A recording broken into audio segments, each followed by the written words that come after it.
أعوذ بالله من الشيطان الرجيم بسم الله الرحمن الرحيم. Hadis yang akan kita kaji subuh ini ada disebutkan dalam kitab Sahih Muslim. Qala Rasulullah sallallahu alaihi wasallam, Rasulullah bersabda, "Ala adullukum, maukah kamu aku tunjukkan," kata Nabi sallallahu alaihi wasallam, "ala ma yamhullahu bihil khataya wa yarfa' bihid darajat." Maukah aku tunjukkan suatu amal? Amal ini yamhu bihil khataya, menghapuskan dosa yang lalu, wa yarfa' bihid darajat, dan mengangkat derajat kemuliaan di sisi Allah Subhanahu wa taala.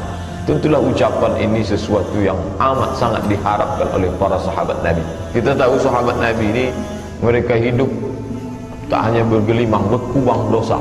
Dari mulai menyembah berhala, Lata, Uzza, Manat, Hubal, Jibti, Taghut, Naham, menyembah benda-benda keramat, mengagungkan pohon besar, mengundi nasib, percaya kepada burung, percaya kepada peramal.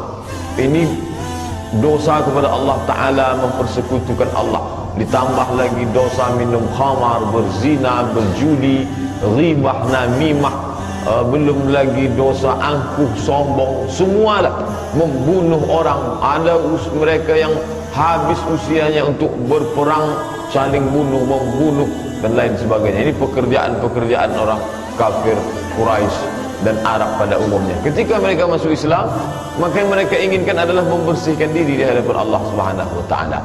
Ketika orang-orang yang haus akan ampunan Allah ini ditawarkan oleh Nabi sallallahu alaihi wasallam, "Ala adullukum, maukah kamu aku tunjukkan suatu amal ma yamhullahu bihil khataya, yang sanggup dapat menutupi, mengampuni dosa kamu yang lalu, wa yarfa' bihid darajat, dan dapat menaikkan derajat kamu di sisi Allah." Ini orang sampai pada titik awal, titik nol, tak ada lagi harkat martabatnya di hadapan Allah Ta'ala karena perbuatan dari mulai syirik sampai membunuh, sampai makan riba.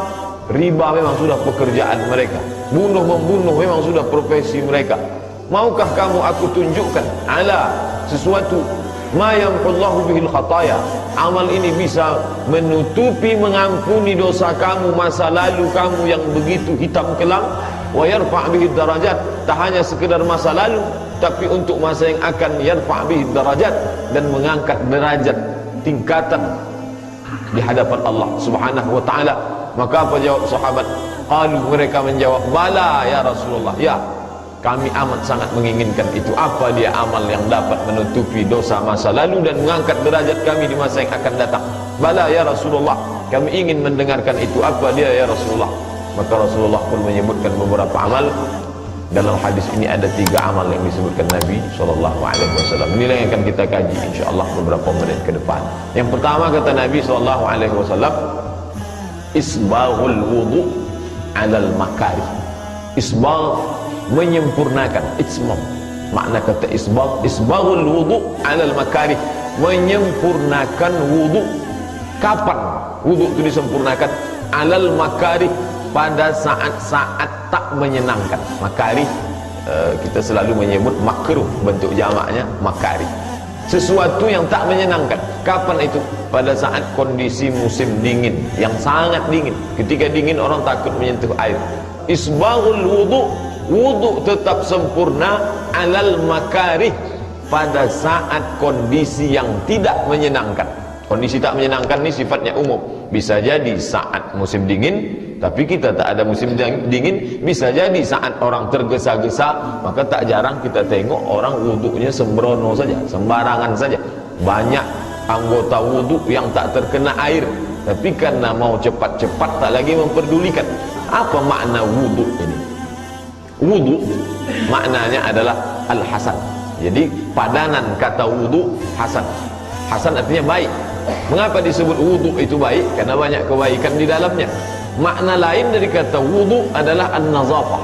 Nazafah artinya kebersihan, karena di dalamnya terkandung kebersihan. Jadi makna wudu' adalah al-hasan, baik, nazafah, kebersihan. Bapak dan Ibu hadirin yang dimuliakan Allah Subhanahu wa taala, di dalam wudu' mengapa disebut di dalamnya ada nazafah, kebersihan? Di dalamnya tak hanya kebersihan zahir, tapi juga kebersihan batin. Wudu tidak hanya sebagai kebersihan yang bentuk nampaknya fisik, tapi juga wudu adalah kebersihan batin. Mengapa demikian?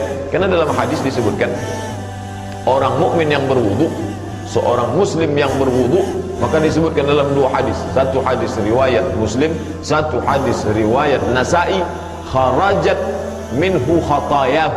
Kharajat artinya keluar, khatayahu dosa-dosanya. Ketika dia usap wajah, keluar dosa kesalahan dari wajahnya, matanya, mulutnya, hidungnya. Ketika dia basuh tangan, maka keluar kesalahan, dosa-dosa tangannya. Ketika dia basuh kepala, maka keluar dosa kesalahan kepalanya. Ketika dia basuh kaki, maka keluar kesalahan dosa kaki. Hadis sahih.